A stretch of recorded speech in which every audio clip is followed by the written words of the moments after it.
سے تخلیق کائنات حضور صلی اللہ علیہ وسلم آقا مولانا محمد مصطفیٰ صلی اللہ علیہ وسلم کی بارگاہ میں ہدیہ السلام پیش کرنے کے بعد محترم و معزز سامعین کرام،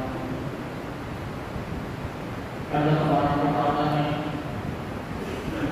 انبیاء کرام علیہ السلام کی صورت میں اس کائنات میں اوقات عطا فرمائے، یعنی رب کائنات نے جب تک انبیاء کے سلسلے کو برقرار رکھا اور انبیاء کی وجہ سے یہ دنیا قائم رہی، اور جب نبوت کا سلسلہ بند ہوا تو پھر اللہ تبارک و تعالیٰ نے حضور علیہ السلام کی امت میں سے ایسے لوگوں کا انتخاب فرمایا کہ جن کی وجہ سے آج یہ دنیا قائم اور موجود ہے، کہ اگر یہ افراد نہ ہوتے تو دنیا قائم نہ رہ پاتی۔ اور نبی کریم علیہ السلام کی حدیث مبارکہ کا مفہوم ہے کہ اللہ تبارک و تعالیٰ نے اس امت میں 30 اقدار مقرر فرمائے اور 30 اقدار کی وجہ سے یہ دنیا قائم ہے۔ مقام ولایت یہ رب کائنات کا قرب آنا، اللہ تبارک و تعالیٰ کا تقرب حاصل کرنا، رب کائنات کی صفات کا مظہر بن جانا، اللہ تبارک و تعالیٰ کے احکامات پر اور اس کی تعلیمات اور اس کی بتائے ہوئے راستے پر چلنے کے ذریعے حاصل بھی کیا جا سکتا ہے۔ اور یہ مقام ولایت اللہ تبارک و تعالیٰ بغیر کسب کے، بغیر محنت کیے جس کو چاہے اس کو عطا بھی فرما دیتا ہے۔ یعنی نبوت اور ولایت میں بنیادی فرق یہی ہے کہ نبوت کسبی نہیں ہے، یعنی ایسا ہرگز نہیں کہ کوئی شخص اللہ کی عبادت کرتا رہے، اتنی عبادت کرے کہ وہ نبی بن جائے، لیکن یہ ضرور ممکن ہے کہ کوئی شخص اپنی نافرمانی کو چھوڑ کر اللہ کی فرمانبرداری کو اختیار کرے اور اتنا فرمانبردار بنے کہ رب تعالیٰ اسے اپنی ولایت کا رتبہ عطا فرما دے۔ اسی کے ساتھ ہی اولیاء کرام میں دوسرے دنوں کے چند افراد ایسے بھی ہیں کہ جنہیں اللہ تبارک و تعالیٰ نے یہ مقام ولایت ان کی عبادت کی وجہ سے عطا نہیں فرمایا، یعنی ایسا نہیں کہ پہلے انہوں نے عبادت کی ہو، رب کی فرمانبرداری کی ہو اور پھر اس کے نتیجے میں اللہ نے انہیں ولایت کا درجہ اور رتبہ عطا فرمایا،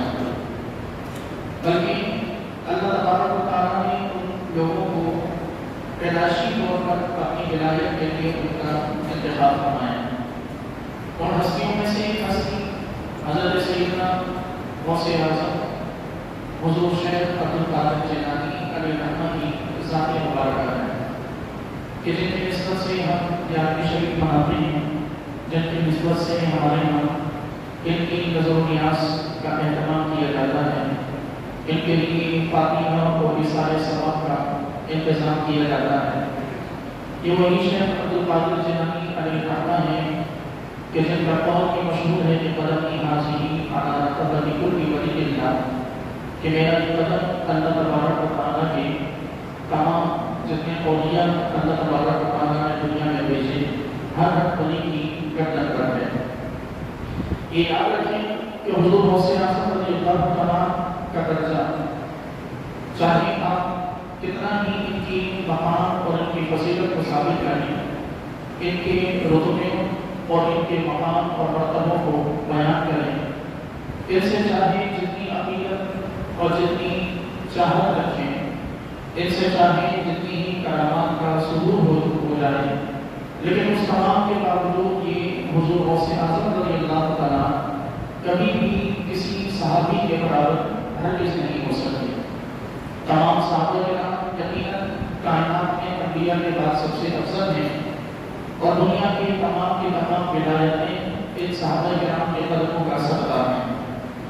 اور جتنے بھی اولیاء کرام تشریف لائے اللہ تبارک و تعالیٰ کا جنہوں نے خود پایا انہیں جتنے بھی درجات عطا کیے گئے، چاہے وہ غوث اعظم ہی کیوں نہ ہو، چاہے وہ ہستی حضور غوث اعظم کی ذات کیوں نہ ہو کہ جو تمام اولیاء کے سردار کہلائے جاتے ہیں، لیکن ان کا رتبہ ان صحابہ کرام سے کم ہے۔ صحابہ کرام سے کسی بھی طور پر حضور غوث اعظم یا دنیا کے تمام اولیاء کی ولایتوں کو جمع کر دیا جائے تو تمام اولیاء کی ولایت مل کر بھی حضرات صحابہ کرام میں سے کسی ایک کے رتبے کے برابر بھی ہرگز نہیں ہو سکتی۔ تو اس لیے ہمیں اپنے عقیدتوں میں، اپنی الفتوں کے اظہار میں اور اولیاء کرام کے مقام اور رتبوں کے بیان کرنے میں ہمیشہ اس اتنا محتاط ضرور رہنا چاہیے کہ کہیں ہمارے کسی لفظ سے، کہیں ہمارے کسی جملے سے ان اولیاء کرام کا مقام اور رتبہ ہم کسی بھی طور پر صحابہ کرام سے نہ بڑھا دیں۔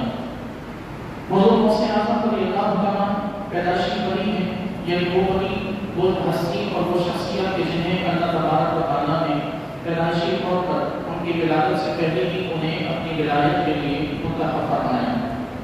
آپ رضی اللہ عنہ کی ولادت کی شب میں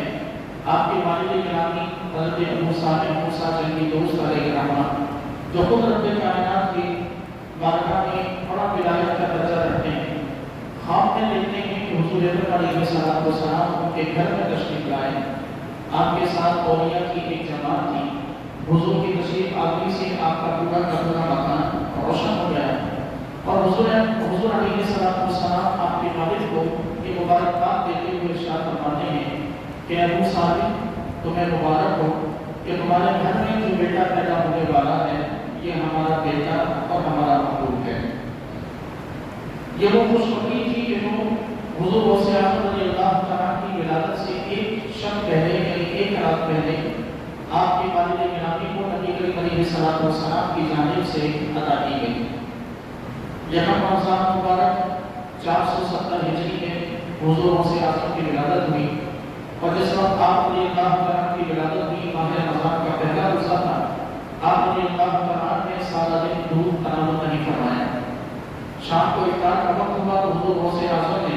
دودھ تناول فرمایا۔ آپ کی والدہ فرماتی ہیں کہ ان کا یہ معاملہ اتنا مشہور ہوا کہ اگلے برس ماہ رمضان مبارک کا چاند دیکھنے میں لوگوں کو تکلیف ہوئی، موسم اگر آلود تھا، بادلوں سے ڈھکا ہوا تھا، تو یہ یقین نہیں ہو پا رہا تھا کہ رمضان کا چاند نظر آیا یا نہیں آیا۔ تو ہمارے گمان کے مطابق جو رمضان کا پہلا دن تھا، اس دن میں لوگ ہمارے پاس آئے اور آ کر کہا کہ ذرا ہمیں بتاؤ کہ تمہارے بیٹے نے آج دن میں دودھ پیا ہے یا نہیں، کہ اگر تمہارے بیٹے نے آج دن میں دودھ نہیں پیا تو اس کا مطلب کہ آج روزہ ہے، اور اگر دودھ پیا ہے تو مطلب یہ کہ آج روزہ ہے۔ والدہ فرماتی ہیں کہ میں نے ان سے کہا کہ میرے بیٹے نے آج دودھ نہیں پیا، تو یہ مشہور ہوا ہماری بستی میں کہ سیدوں کے گھر میں ایک ایسا بیٹا پیدا ہوا کہ جو رمضان کے دنوں میں دودھ نہیں پیتا بلکہ افطار کے وقت میں دودھ پی کر افطار کرتا ہے۔ یہ غوث اعظم رضی اللہ عنہ کی کرامت بھی ہے۔ آپ رضی اللہ عنہ کی پیدائشی طور پر آپ کے ولی ہونے کا ثبوت بھی ہے۔ حضور غوث اعظم رضی اللہ عنہ خود اپنے بارے میں ارشاد فرماتے ہیں کہ جب 5 برس کی عمر ہوئی تو والد گرامی کی جانب سے مجھے تربیتی مدرسے میں بٹھایا گیا اور مدرسے میں مجھے تعلیم کے حصول کے لیے استاد کے سپرد کیا گیا۔ فرماتے ہیں کہ حال یہ تھا کہ میں جب مدرسے میں داخل ہوتا تو میرے آس پاس سے ملائکہ، میں اپنے آس پاس فرشتوں کو دیکھتا اور فرشتے یہ آواز لگاتے کہ صحو اے لوگوں جگہ خالی کر دو کہ یہاں اللہ تبارک و تعالیٰ کا یہ ولی ملتا، اللہ کے ولی کے لیے حتیٰ یجلسا جب تک کہ یہ بیٹھ نہ جائے۔ میرے قرب و جماعت سے فرشتے آواز لگاتے اور میرے استقبال کی تیاریاں کرتے کہ لوگ اللہ کا ولی آ رہا ہے، ان کے لیے جگہ کو خالی کرو۔ پھر حضور غوث اعظم فرماتے ہیں کہ 10 سال کی عمر تک میں نے اس مدرسے میں علم حاصل کیا، بڑے علوم و فنون آپ رضی اللہ عنہ نے اس مدرسے سے حاصل کیے۔ 10 سال کی عمر میں آپ رضی اللہ عنہ فرماتے ہیں کہ علوم و فنون جو اپنے مدرسے سے حاصل کرتے تھے وہ کر چکا۔ اس کے بعد آپ رضی اللہ عنہ اپنے لڑکپن کے زمانے کا واقعہ بیان کرتے ہیں۔ ارشاد فرماتے ہیں کہ جب میری عمر تقریباً 18 برس کے قریب تھی تو میں حج کے ایام میں میرا کسی جنگل میں گزر ہوا۔ فرماتے ہیں کہ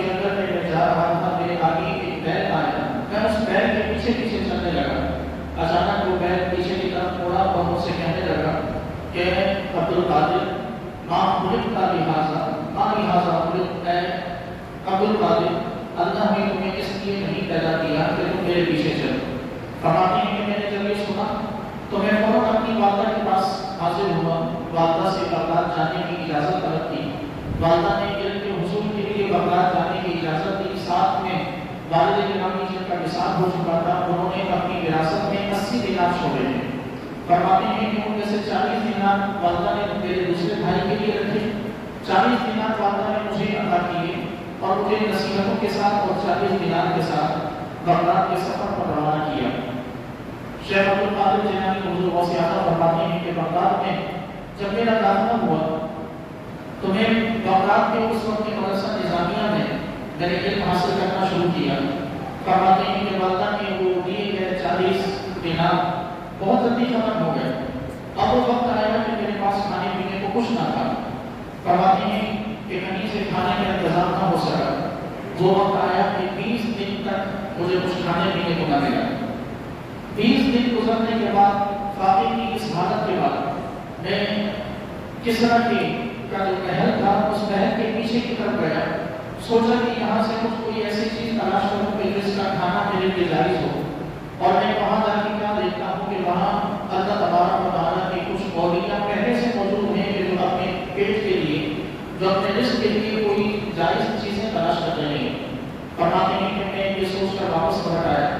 کہ وہ مجھ سے پہلے وہاں موجود ہیں، اگر میرے ہاتھ میں کوئی چیز آئی اور میں نے اسے کھا لیا تو یہ ان کی حق تلفی ہوگی جو مجھ سے پہلے ڈھونڈ رہے ہیں، اور اگر جو چیز مجھے ملی اور میں نے ان فقیروں کے سپرد کر دی تو وہ اپنی غیرت کو دیکھتے ہوئے خود تناول نہیں فرمائیں گے بلکہ مجھے ہی دے دیں گے۔ فرماتے ہیں کہ یہ سوچ کر میں واپس پلٹ آیا۔ بغداد شہر میں جیسے ہی رابطے ہوا تو میرے علاقے کا ایک شخص کے جسے میں نہیں جانتا تھا، وہ شخص میرے پاس آیا، مجھے ایک سونے کے ڈبیا یا کچھ دینار مجھے دیے اور کہا کہ یہ آپ کی والدہ نے بھیجے ہیں۔ اور حضور غوث اعظم رضی اللہ عنہ فرماتے ہیں کہ ان دیناروں میں سے جو والدہ نے مجھے بھیجے تھے، 20 دن کے فاقے کے باوجود میں نے ان دیناروں میں سے کچھ اپنے خرچ کے لیے رکھے اور باقی کے باقی وہ سارے کے سارے دینار ان فقیروں کو کہ جو وہاں محل کے پیچھے اپنے لیے رزق تلاش کر رہے تھے، میں نے جا کے ان کو ہبا کر دیا۔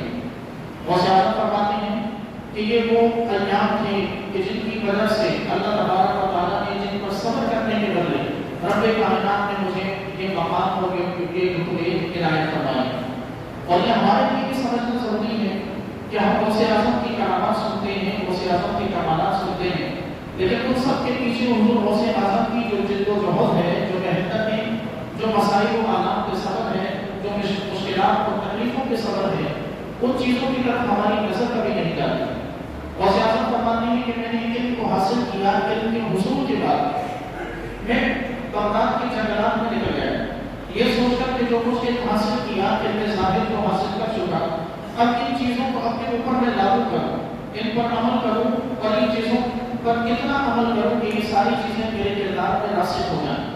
فرماتے ہیں کہ میں نے تقریباً 40 سال بعض روایت میں ہے کہ 40 سال اور بعض میں 30 سال کی روایت ہے، آپ فرماتے ہیں کہ میں نے بغداد کے جنگلات میں گزارے، اور بغداد کے جنگلات میں میں نے یہ ایام ایسے گزارے کہ مجھ پر ایسے بھی وقت آیا کہ درختوں کے پتے کھایا کرتا، ایسے بھی وقت آیا کہ درختوں کی چھال کو چبایا کرتا، ایسا بھی وقت آیا کہ کھانے کو پینے کو کچھ نہ ملتا۔ فرماتے ہیں کہ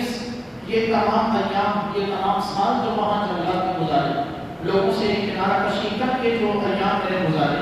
یہ ایام وہ تھے جن میں میں نے اللہ تبارک و تعالیٰ کی عبادت میں یہ سارے کے سارے دن گزارے۔ اب شیطان یقیناً انسان کا سب سے بڑا دشمن ہے، وہ کب چاہے کہ کوئی انسان اللہ کی عبادت کرے، زہد و تقویٰ اختیار کرے اور رب کا خود پانے میں کامیاب ہو جائے۔ شیطان نے وہاں حضور غوث اعظم رضی اللہ عنہ پر ان بغداد کے جنگلات میں بھی حملے کرنا جاری رکھا، اور ایک مرتبہ ایک بادل کی صورت میں نمودار ہوا، ایسا نورانی بادل کے جیسا نورانی بادل آج تک کسی نے نہ دیکھا۔ نورانیت کی وجہ سے بادل چمک رہا تھا، حضور غوث اعظم کو اس بادل نے سایہ کیا اور اچانک آواز آئی، اے عبد القادر، آج سے تم پر سے ساری عبادتوں کے حکم اٹھا دیے گئے، آج سے ہم تم سے راضی ہو گئے ہیں، تم اب ہماری عبادت کرنا چھوڑو۔ حضور غوث اعظم فرماتے ہیں کہ میں نے یہ سوچا کہ نبی کریم علیہ السلام سے پڑھ کر دنیا میں اور کوئی عبادت نہیں کر سکا، جتنی عبادت، جتنا زہد، جتنی پرہیزگاری حضور اکرم علیہ السلام کی ذات میں تھی، اتنا زہد اور اتنی عبادت تو دنیا میں کوئی نہ کر سکا۔ جب اللہ نے یہ اعزاز حضور کو نہیں عطا فرمایا کہ اوپر سے نمازیں معاف ہو جائیں، تو میں عبد القادر کیا چیز ہوں کہ جس پر سے عبادتیں معاف ہو جائیں؟ فرماتے ہیں کہ سوچ کا آنا تھا اور میں نے لا حول ولا قوت الا باللہ کے عظیم پڑھا تو وہ بادل پھٹ گئے اور آواز آئی کہ عبد القادر تجھے علم نے بچا لیا۔ یہ ایک اور بات تھا شیطان کا کہ حضور غوث اعظم کے ذہن میں یہ خیال پیدا کرنا کہ آپ اپنے علم کی وجہ سے محفوظ رہیں۔ حضور غوث اعظم فرماتے ہیں کہ میں نے جواب یہ کہا کہ اے ملعون، مجھے میرے علم میں نہیں بلکہ اللہ کے فضل نے بچایا۔ یہ سیدنا غوث اعظم رضی اللہ عنہ کی ذات، آپ رضی اللہ عنہ کا کردار ہے کہ 40 سال جنگلات میں گزارنے کے بعد پھر آپ باہر تشریف لاتے ہیں، درس و تدریس کی طرف، وعظ و نصیحت کی طرف تشریف لاتے ہیں، اور وعظ و نصیحت کا واقعہ بھی آپ اس کے آغاز کا واقعہ بھی بڑا دلپذیر ہے۔ فرماتے ہیں کہ میں نے خواب میں نبی کریم علیہ السلام کا دیدار کیا۔ حضور اکرم علیہ السلام نے مجھ سے ارشاد فرمایا کہ بیٹے تم لوگوں میں نصیحت کیوں نہیں کرتے، لوگوں میں وعظ کیوں نہیں کرتے؟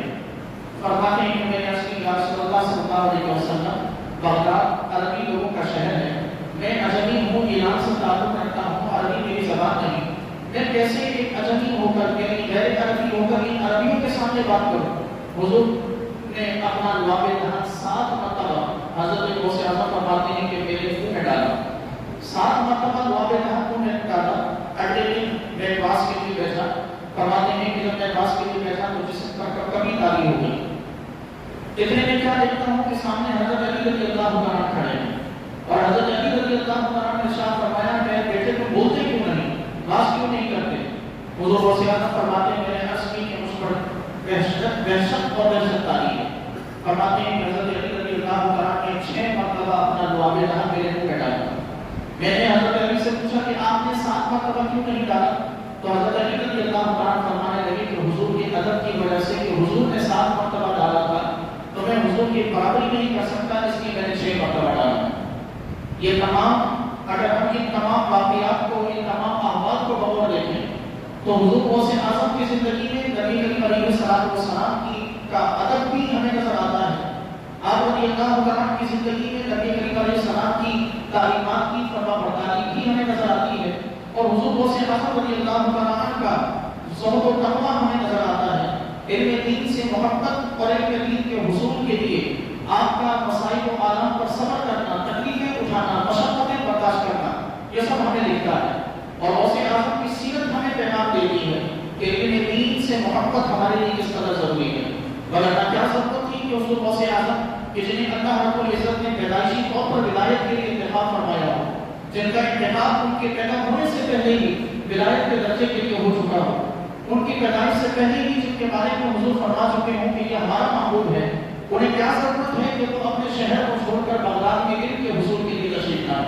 انہیں کیا ضرورت تھی کہ وہ بغداد کے جنگلات میں پھرتے رہیں؟ کیا ضرورت تھی کہ وہ اتنا عرصہ تک بھوک اور پیاس کو برداشت کرتے رہیں؟ انہوں نے اپنے کردار سے بتایا کہ ہم سب کے لیے علم دین کتنا ضروری ہے۔ انہوں نے اپنے کردار سے، اپنی سیرت سے ہمیں یہ پیغام دیا کہ علم دین کے بغیر ولایت کا کسی بھی طور پر تصور نہیں ہے۔ یہاں تک کہ خود فرمایا کہ درست علم حتی صرت خطبہ، کہ میں علم حاصل کرتا رہا اتنا علم حاصل کیا کہ اللہ نے اس علم دین کی برکت سے مجھے قطبیت کے مقام پر فائز فرمایا۔ یہ ان کی سیرت کا ایک بہت بڑا پیغام ہے ان لوگوں کے لیے کہ جو علم دین کو دنیاوی تعلیمات سمجھتے ہیں، ان لوگوں کے لیے کہ جو علم دین کو ایک بیکورڈ قسم کی چیزیں سمجھتے ہیں اور ایسی چیزیں سمجھتے ہیں کہ جس کا حاصل کرنا، جس کے پاس جانا شاید ان کی زندگی میں ان کے لیے حرام ہے۔ یہ بہت بڑا پیغام حضور غوث اعظم اپنی سیرت کے ذریعے عطا فرما رہے ہیں، اور خود اپنے وعظ و نصیحت میں حضور غوث اعظم فرماتے ہیں کہ بیٹے علم دین سیکھو۔ آپ اپنے شاگرد سے فرماتے ہیں کہ علم دین سیکھو اور مخلص بنو، تاکہ علم دین اور اس کے ساتھ اخلاص تمہارے دل سے نفاق کا جو کانٹا ہے، منافقت کا جو کانٹا ہے، اس کانٹے کو نکال سکے۔ اور فرمایا کہ اے بیٹے پہلے لوگوں سے، مخلوق سے علم حاصل کرو، جب مخلوق سے علم حاصل کر کے تم اس پر عمل کرنے لگو گے تو اللہ تعالیٰ پھر تمہیں اپنی جانب سے وہ علم عطا کرے گا کہ جو تم نے اب تک نہیں سیکھا ہے۔ یہ علم لدنی کا حصول جو آج ہمارے یہاں ہر ایرا ویرا علم لدنی کے کس سے چھیڑ بیٹھتا ہے، ہر ایرا ویرا کہنے لگتا ہے کہ مجھے علم لدنی ملا ہے، چاہے کیسا انجینئر ہو یا کسی کی اور کوئی بھی گمراہ کہ جن کا کہنا ہو کہ ہمیں دنیا میں کسی سے نہیں پڑھا، ہمیں صرف اللہ تبارک و تعالیٰ نے علم براہ راست عطا کیا، ہم نے چند کتابیں کھولی اور اللہ نے ہمارا شرح صدر فرما دیا، رب نے ہمارا سینہ کھول دیا، ایسا ہرگز نہیں ہو سکتا۔ آپ دیکھیں کہ میرے آقا کا فرمان کیا ہے، نبی کریم علیہ الصلوۃ والسلام نے واضح طور پر ارشاد فرمایا کہ ما عمل بالعلم، جو شخص اپنے علم پر عمل کرے، ورثہ اللہ تعالی علم ما لم یعلم، اور کما قال علیہ السلام، حضور فرماتے ہیں کہ اللہ پھر اسے وہ علم عطا فرماتا ہے کہ جو اس نے دنیا میں اور کسی سے نہ سیکھا۔ یہ علم لدنی کا حصول سب سے پہلے اس کے لیے ضروری ہے کہ انسان مخلوق سے علم حاصل کرے۔ یہی وجہ ہے کہ حضور غوث اعظم چاہتے